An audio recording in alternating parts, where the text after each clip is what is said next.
beautiful. It's me, Nisi, here with you again. I am here with the wonderful visionary Alecksander King, and he is actually a designer and a few other things, a business owner, very inspirational from the DC area. So talk to us a little bit about you and your brand. So like you said, my name is Alecksander King. I'm born and raised in Washington, D.C. Yes, and my brand is called King's Gold. King's Gold is a clothing line that's meant to make people feel both comfortable and royal in their own clothes. Nice. I designed it because I just looked at my closet and was like, I don't have what I want to wear. Okay. Why not just create what I want to wear? So here we are. So it's, when you think about designing, it's really for like your personal. Exactly. Yeah. Not just for me, but just the people I hang around, what I see day in and day out. Like I go through the malls and stores and see people paying hundreds of dollars for things that only cost $15 to make. So I was like, sometimes less. yeah, exactly. It's crazy. So I was just like, why not only capitalize on that, but just show people that it can be done.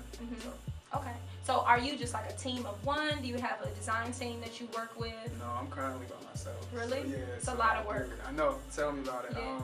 But I do the designing. I come up with the concepts, and I send. So all this is all of your work. Yeah. Actually, what I did was usually how it starts. I just sketch up a design. It might not look as clean as this, and then I send it to somebody who can actually put my ideas to paper, how I want it to be executed, and just outsource everything.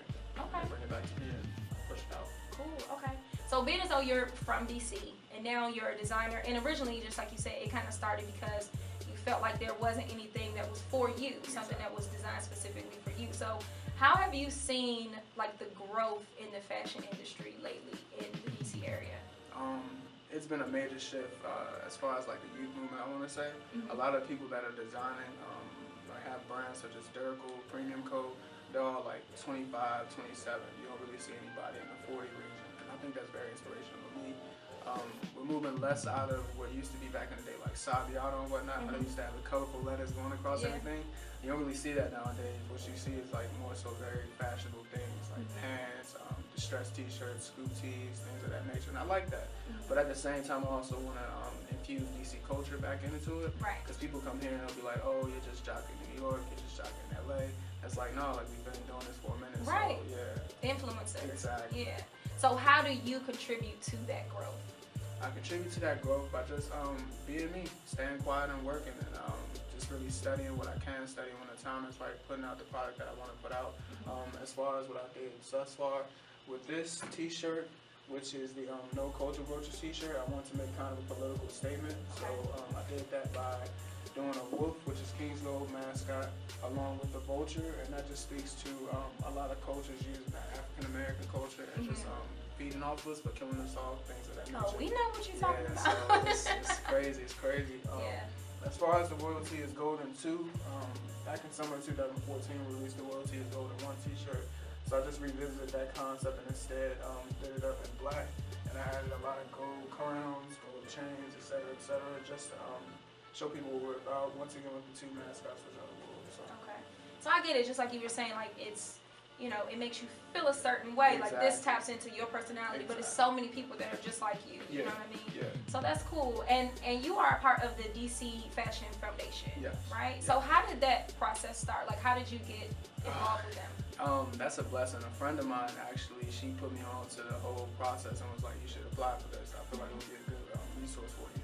So I went through the application process, very nervous because when you look at the application, it's like you must have X, Y, and Z, you need a bunch of designs, you need to have proof of design.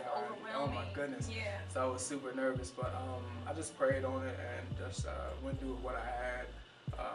And luckily I got through the interview process and they just liked me. I was just being myself and they ended up liking me. So I'm in there now. They put me on with a lot of wonderful opportunities, such as seminars with I don't know, her name is Lee George. She's a marketing guru, so she's helped me really revamp my marketing. That's awesome. And also a couple of pop-up shops. We had a pop-up shop at the W Hotel, and then we also had a pop-up shop at Macy's. So bunch of opportunities. And I see those things happen all the time, you know, kind of I go to some of the events and things like that. And if you all are not familiar, the DC Fashion Foundation has kind of brought manufacturing into the DC area, and it's located in the Macy's at Metro Center, right? So it's, you know, a ton of designers, just like he said, you do have to apply for this. So it's an honor and a privilege to be a part of it. And what kind of like role have they played in the success of your brand? I would say they're probably responsible for like 75% of it. Literally, as far as resources, as far as meeting people, knowing who to talk to, and just even knowing the right people and knowing how to filter who you meet. Because in the DC area, there's a lot of people who are all doing the same thing, but it's not a lot of people who are actually making strides in their field. And I remember I was talking to the director, Alecksander King. He was like, you don't want to talk to everybody, you want to talk to the people who actually matter.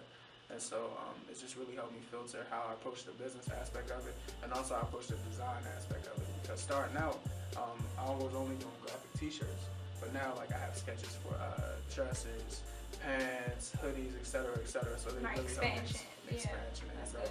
Okay. Speaking of expansion, so what is next for you? Like, what do you have coming up? Do you have, other than like expanding the line, do you have anything coming up in the near future? Yeah, I'm glad you asked. So on November 19th, my brand King's Gold and also my friend's brand The Highlight, we presented a basketball tournament to benefit the homeless. That's going to be at Roosevelt High School out in Greenbelt, Maryland, and something that we do annually. Last year we raised $2,300 and donated to Central Union Mission. This year we're looking to double that and bump it up to $10,000. So please do come out, please do support. Just have a good time. Okay, and the information will also be on the blog, guys. I will be there. Make sure you come say hi.